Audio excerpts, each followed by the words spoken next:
Welcome to the Board Game Secret Show. I'm David, your host. This is episode 7. This week, I've only played a couple games. I give you a channel update. I talk about what I'm watching. And then the grand finale is Small Box Card Game. As always, this show is about you, the 10 or 12 of you out there that actually watch this thing and comment. Big thumbs up to you. I really, really appreciate it. Keep that up. Every time you see this on the screen, that is a call to action. Go and tell me your thoughts. I want to know more about that. This is a selfish pursuit. I like to talk to you. So throw it out there in the comments. I want to hear from you. And if you've been commenting, thank you very much. This week, we published a Root Marauders 2-player video. In this video, I kind of go over my thoughts of Marauders and does it solve for the 2-player game. This is a question that I've obviously had, me being enamored with Root, but not having a play group to do so. I spent a week, basically spring break, playing Root Marauders every single day. I went through the new factions and also the hirelings, and I give you my thoughts there. If you haven't watched it and are interested at all, go check it out. If you're not interested, just click it, walk away, go get a cup of coffee. I will appreciate that. Also this week, I have been playing some more Dead Reckoning. I gave some real initial raw thoughts last episode. They've evolved since. I'm liking it more and more. It's one of my takes was it felt a little long for what it is. We were playing a lot of things wrong. I didn't understand the buildings and interactions and why you build stuff on each island. That wasn't really clear. I don't know if that's a rule book thing or just me missing it thing. I watched some coverage on it and righted that ship, and it's definitely feels pretty good. And I plan on doing a deep dive. In fact, I liked it so much, I went on to AEG's website and ordered all of the extra stuff. In fact, it just so happened to have gone live like within days of me kind of falling in love with this game. Oh, did I say it? The L word. I don't know if it's love yet. I still have to play it more. This is going to be a big review. It's going to be a big in-depth review. I've got to go through all of the different sea dogs, and I've got to go through all of the different kind of story expansions and all of that stuff, letters of marque, all of that's on the way. And that will be a video in the future. I don't know if it's near future. I'm going to need some time to really dive deep into that and give a deep dive perspective on Dead Reckoning. I've seen some, it typically amounts to initial thoughts on Dead Reckoning. I don't know that many, I know there's probably some, I don't know that many have dove completely through the game and really explored it and then given thoughts. And that's kind of what I'm getting more and more interested in, rather than these one-shot, relatively quick videos, with the smaller games. I'm getting more interested in the real deep dive, big grandiose videos or series of videos, and Dead Reckoning is something I can definitely sink my teeth into. I will say the take that elements have taken a toll on the old marriage a little bit. My wife loves to be a pirate and smash me, and I don't like it. We had we had a game. Oh gosh, what happened? She got a card, and I still can't find the interpretation of the card, but I had built up all of the buildings on these islands. I built an entire line so she couldn't get to the 4th row anymore. I was feeling really good about myself, but she had this card that allowed you to take control of an island when you're next to it. And I looked everywhere to invalidate this card because I spent so much building up these islands, and for her to sit next to them and just ignore my game plan and just play this card. I think she got through it 3 times to take control of an island without having to be on it, which then, as per the rules, removes all of the buildings on that island. Typically, if you go onto the island, you have to attack those defense buildings, and that's the deterrent. That's why you build that up. She had this card that totally overrode that, and I was pissed. I was so mad. I searched the internet. I found one thread that I kept clicking through, and it kept sending me to the front page of BGG, so I couldn't get to the actual thread that talks about the specific card. I went and searched it through BGG. I couldn't find anything on this damn card. I told her that card might just go missing because that really pissed me off. So if that really is the way you use it, that's a massive flaw. But we're still exploring it. Speaking of deep dives and interest in going deeper on things, I started getting back into Arnak. I think I've talked about a couple kind of core staple games for me that really kind of opened things up to the hobby, Arnak was probably the turning point where I went from things like Wingspan, Everdell, and, you know, even further back, Ticket to Ride, to more of kind of the complex board games that I love now. Up until that point, I had played worker placement. with Everdell. I had played, I guess, engine building with Wingspan, but I didn't really understand what a deck builder was. And this just made me fall in love with deck building. I will say early plays with this game, pre-expansions, this was another strain on the old marriage. When you watch people go up that, what is it? It's like an archaeology track, whatever the track is on the right side of the board, and they get ahead of you and you can't catch up. It's a feel bad moment for whoever the player is behind, because you can easily count the number of kind of monsters or creatures that they've been able to slain. All the monsters, you can count all the monsters that they have slain, I suppose. So you have an idea of the points there. Yeah, I guess you'd have to do a little card counting and pay attention to what they're buying.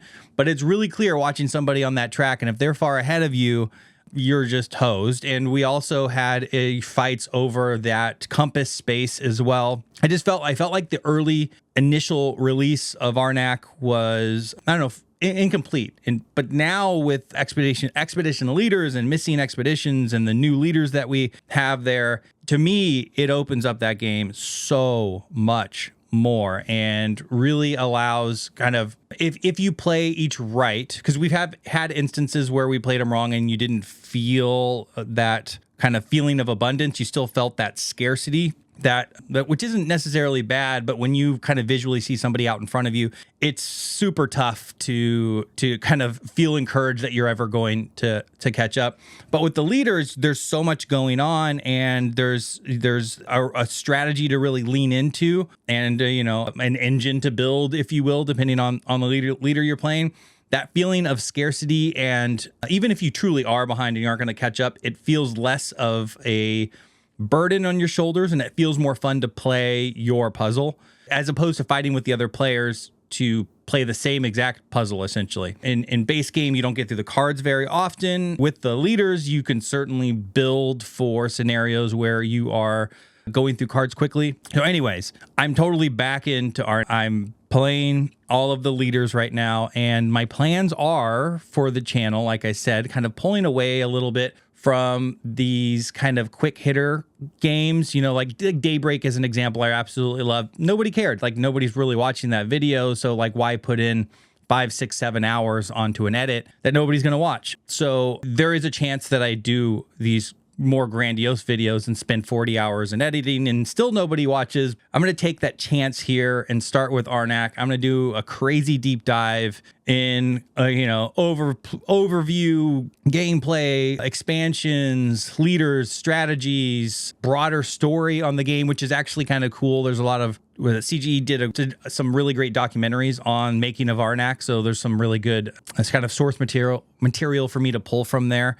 And I'm also experimenting with some new editing techniques and a new program as well that's going to upgrade things a little bit. So yeah, that's going to be kind of where my vision is right now, is bigger, broader, almost documentary style deep dives. There certainly will be kind of the intermediate video. One in which that's definitely going to happen is Slay the Spire. That is a game that should be here soon. I keep looking at all the comments of all these people, even in my area, getting the game. I'm still waiting for my shipping notification. I am really excited about that one. In fact, so excited, I've also been playing Slay the Spire on Steam at night, and oh gosh, that game is so good. If you haven't played Slay the Spire and you enjoy deck building and combos and all of that stuff, and the Steam version or the app plays incredibly fast. It's snappy. You get through games really quickly, especially when you know like what you're doing. But anyways, I've been falling back in love with that app, which is bad. I remember there were Saturdays that I started playing that thing, drinking coffee, and all of a sudden it's noon and lunchtime. So it's dangerous. Let me warn you there. So anyways, that's another kind of example of a game that I'll probably be doing some coverage on, and also just some niche stuff that I'm really interested in that won't, necessitate a big broad video. I've got a couple of those on the back burner I'm trying to kind of work on a little bit, but the big Arnak video is really what's coming next here for the channel. And let me know, is it over here? No, there. And let me know in the comments Do you like Arnak? Have you played any of the expansions? Have you played the solo/co-op mode in Missing Expeditions? What do you think about it? All right, what I am watching right now, my favorite, I guess I should probably go second, but anyways, this is in the order of my show notes here. My favorite video of the week has our must-have board games and where they are now by Board Game Hangover. I've recommended Board Game Hangover in the past. They're independent. They're great. Really great takes, good production value. I really, really enjoy their channel. I liked this video more for the concept than necessarily the content, which is a creator revisiting games after giving it, the 5-star treatment. I recommend it, best game in the world, all of that stuff, but revisiting and being honest about, has it lived up to the hype that they built up? And that's what they're doing. They're starting a series. If this video does well, they'll continue to do more of them where they revisit all of the games that they highly recommended and telling you if they still feel the same way. I think one of the things I've realized, and I've already talked about it earlier in this video, is that this idea, the incentives on YouTube are set up kind of backwards. If our job as creators are to speak to you in the audience and give you a fair and balanced kind of perspective on a game.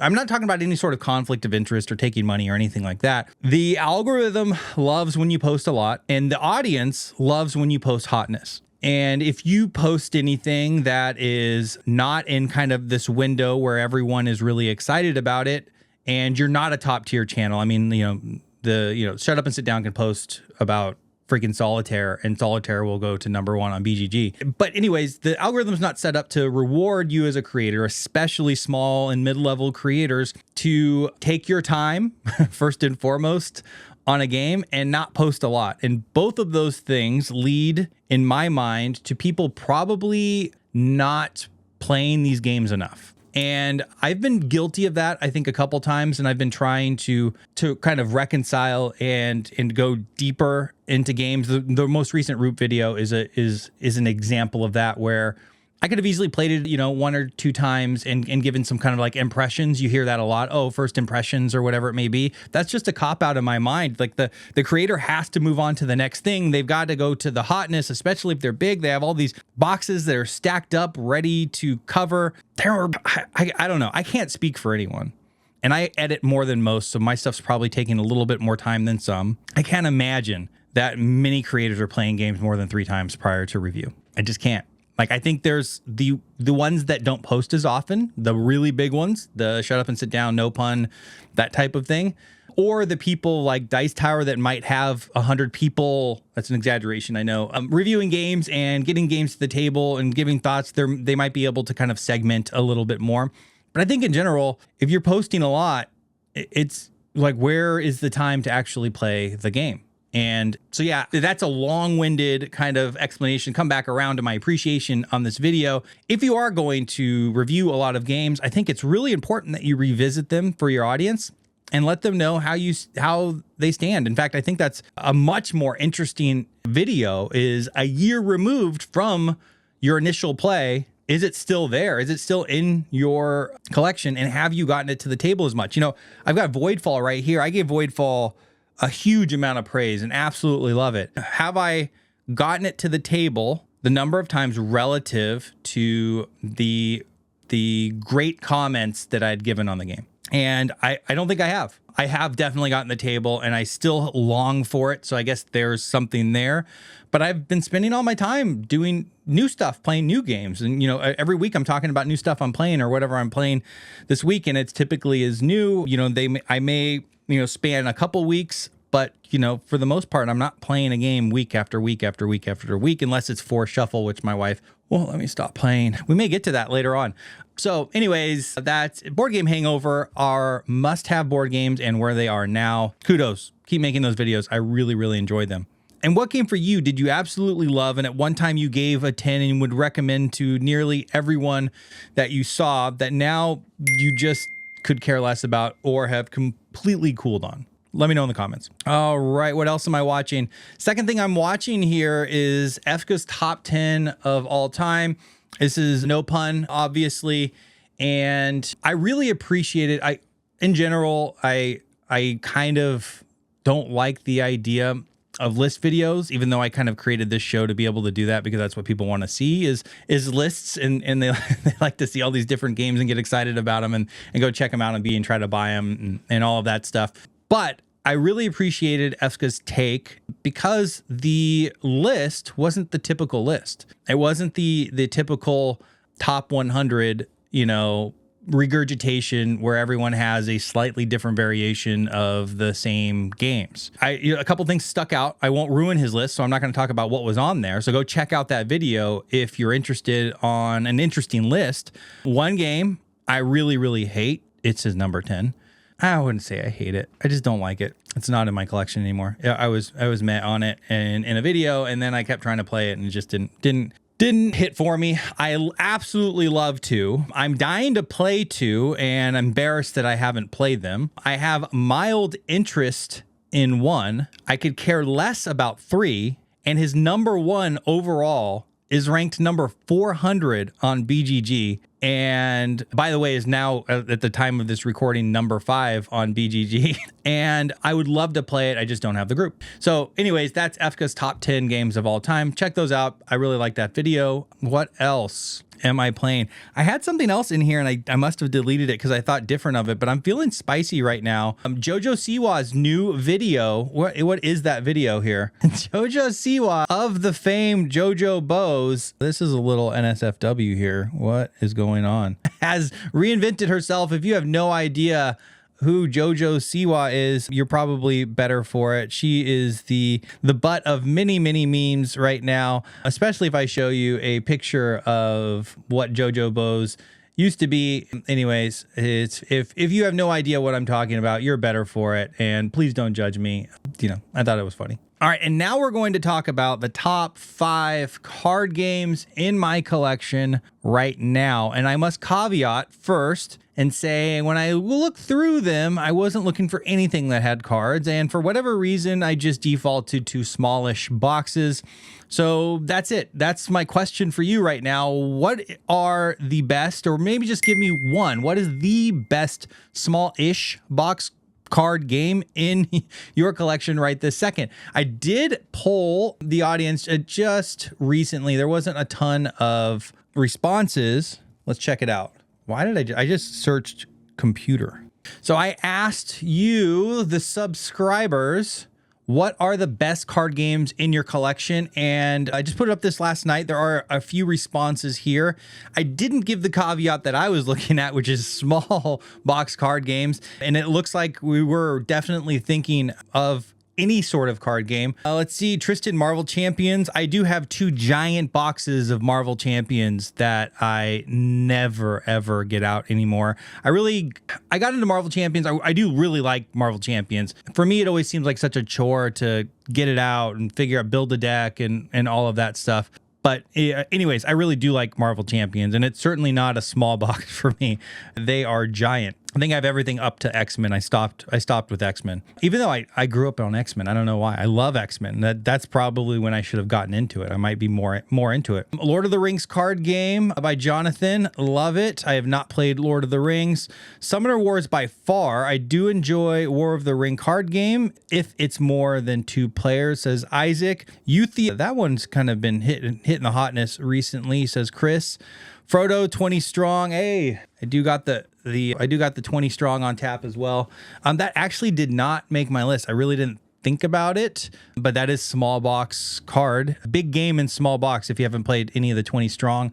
And then Startups by Oink Games. I got to check out Startups. What is this? I've been intrigued by some Oink stuff in the past, and I think availability is the problem. All right, what do we got here? Startups. Invest in startups, but beware, you only make money by controlling popular companies. Ooh, this is right up my alley. Very interesting. I may have to check this one out. Oink kind of has that cult following. This is 2017 title. There's 6 companies that will change the world as we know it. You can be part of their success as an investor. Try to become rich by making the right decisions. Only the biggest investors can get money out of each company. Very interesting. You must try to read the next steps of your rivals and use the capital and your 3 hidden cards to win against them and become the biggest shareholder. Does anyone else recommend startups out there? This is interesting for me. 3 to 7 players, best at 4, 20 minutes. That is good as well. All right, number 5 on my list here is Bohnanza. This is one that,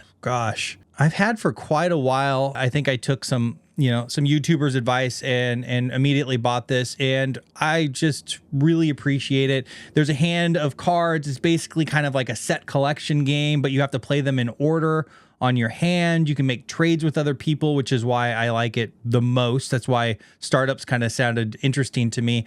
Me and the kids, the whole family loves this game. And that's another reason why I really, really like it and why I picked it to put it on my list. It's just fun. What is this? Reiner Knizia? Is that my memory serve? No, Uwe Rosenberg. Only a 7.1 here, ranked 146 in family. But yeah, I mean, you're just kind of drawing cards, trading them, trying to get somebody to take the trash that you're not trying to collect. You have to plant one every single turn, so them staying in the same order in your hand is super important. But anyways, this is a really great family game. If you're looking for one, or just kind of a quick party game. How long does this take? This isn't that long, right? Oh wow, 45 minutes. I don't remember it being that long, but I guess so. Let's see here. All right, next up, good old Skull King. I'm a fan of trick takers, and now I haven't played a ton, and I've gotten a couple new recommendations recently that I escape my mind completely. But anyway, I love the mechanic in trick taking. For some reason, my kids groan over this game, and for whatever reason, it feels like it takes really long, even though this one says only 30 minutes. If I were just to guess, I would say Skull King is significantly longer than Bohnanza, but who am I? Who am I to say? So apparently this is a kind of a reskin of games called Oh Hell, Wizard, you create, and Spades. But really, you're trying to call out the number of tricks you think you're going to win based upon what you have in your hand. There's all these different rules around. Trump cards. There's mermaids and like sailors and the Skull King and certain ones trump over one, but not the other. So you're trying to call out how many you think you're going to win. I believe it works from low to high, meaning you start with only a couple tricks and then end with a bunch, which is why it kind of probably feels longer and longer because each round is longer and longer. I could have that backwards, but anyways, that's not the point. You're calling out how many tricks you're going to win. You go, yo, ho, ho, and slam on the table. I really enjoy that part of it. But it's honestly, it's a really fun time, and I find it is really strategic trying to lose tricks, and also trying to utilize the mermaids, the sailors or pirates, and the Skull King in your favor or not. Sometimes you're getting stuck and not using the card at the right time. You're trying to count some cards around the table as different suits are being played. I don't know. I feel like it's a fun party / family game that intrigues me and keeps my brain going and doesn't make me fall asleep. Also from Grandpa Beck's Games, this is a side mention. Cover Your Assets is another really, really fun kind of family game, and my whole family loves that. They don't groan about Cover Your Assets. All right, next up, it's Radlands. I have mentioned this a couple times, I think. Radlands is a head-to-head card lane battler. The cards are awesome. The economy of what you can play is based upon water. There's ways that you see those water tokens right there. There's ways you can get more water tokens in order to play more cards in future turns. There's I believe it's an event system. Can't remember if that's the right word, but you play events that are on a timer, so you can see them essentially coming at you. Each round they advanced. Each event has a different kind of timer on it. Some are immediate, some are, I think, up to 3. So you're looking 3 rounds in advance when you play them. All the cards are really fun. You're really trying to just destroy camps. Let me see if I can see a board set up here. So you see the camps here. Well, that's a weird looking board setup. All right, so you see here on the playmats, this is the deluxe version, by the way, which I absolutely loved, and I want to get it back. I actually sold it at one time and starting this channel and buying all this stuff. But I just have kind of the basic version. It was on sale on Game Nerds, super duper cheap. And I will say now playing with that one, usually I'm not like, oh, you got to have the deluxification.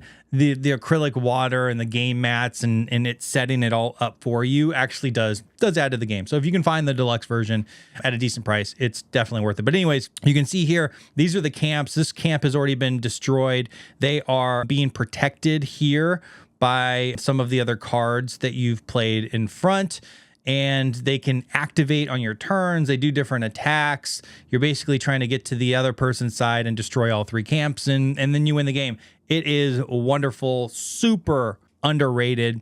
And if you ever see me make an underrated games video, that might just be number 1. I mean, it's so freaking good.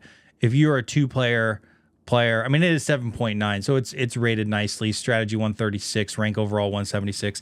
This is a top 100 game for sure, and I think it probably hasn't stayed in the conversation because they're not expanding it. That's it. It's just the way it is. Anyways, that is Radlands by Roxley Games. Next up, another fun little card game in For Sale. I really enjoy For Sale here. You are, gosh, can I remember the exact mechanics? For Sale is a quick, fun game, nominally about buying and selling real estate. During the game, 2 distinct phases. Players first bid for several buildings, and then after all the buildings have been bought, they sell the buildings for the greatest profit possible. So there's basically like 2 rounds. Once a bidding round, you start with a certain amount of money, and you bid to get the houses. And then there's a secondary round where those houses auction off. Can't remember, how do they actually auction off here? Anyways, it's a great bidding game. You know, you go around the table. My kids just throw all the money into the middle, and you're basically, I believe 2 cards come out and they have different numerical values or real estate numerical values that you'll then play later on. And the highest value will get the highest amount of money that's kind of sitting in the, or value that's sitting in the middle of the table. It's a, I don't know, it's just a fun, easy play. If you like a quick bidding game that's just 30 minutes, 3 to 6 players, it plays my whole family. There's not much else to say about it. It's just a good game. All right, and my number 1 is sort of a departure from all the other games. The other games were true small box card games. Was everything just cards? 2, 4 cards. I guess Radlands does have some extra components. Skull King and Bohnanza are just cards. It's Furnace. Furnace is a really spectacular game, and it's one in which got a good amount of hype when it first came out. And I don't know, I guess from afar, the art just didn't really speak to me. I hadn't really played anything from Arcane Wonders at the time. But then I just decided to get it, and well, I guess so I don't forget on the art thing, the art is actually sort of charming. There's some sort of like muted quality, as much as like the content isn't crazy interesting. It's a lot of buildings and then, you know, some people. I don't know. There's something charming about the art, so I've totally walked that back. But this is once again another bidding game here. I usually only ever play this at 2 players, so you have to roll a die. And there's kind of a bot that bids and always seems to take me out. Let's see if I can find a picture of the board. Perfect. All right, so here is the board. You see right in here, these are essentially, you're not bidding money, you're bidding these numbered tokens. Obviously, highest token gets the card. You can't have more than 1 of a particular number on each card. So if somebody bids a 4, you can't bid a 4 on top of it. You can only have 1 of each of your colors on each of the cards, and you go down the line and bid on your cards. Pretty straightforward and simple. The kind of 3rd player bot for a 2-player game, you roll a die and you just go to a certain number of card and you use a token that you stack, and there's an order that you use every time, and it definitely will block you. So the cool thing about this bidding system is, let's say you play a 3 here and there's a 4 that wins this card. You see up in the top, there's a picture of a resource, which is, I believe it's an iron. It's the same bluish steel resource here. You actually get that times the number you bid. So if you bid a 3, you get 3 of those. The other person will get the actual card. So you're not fully losing out. And then sometimes you're actually trying to get the thing on top of the card.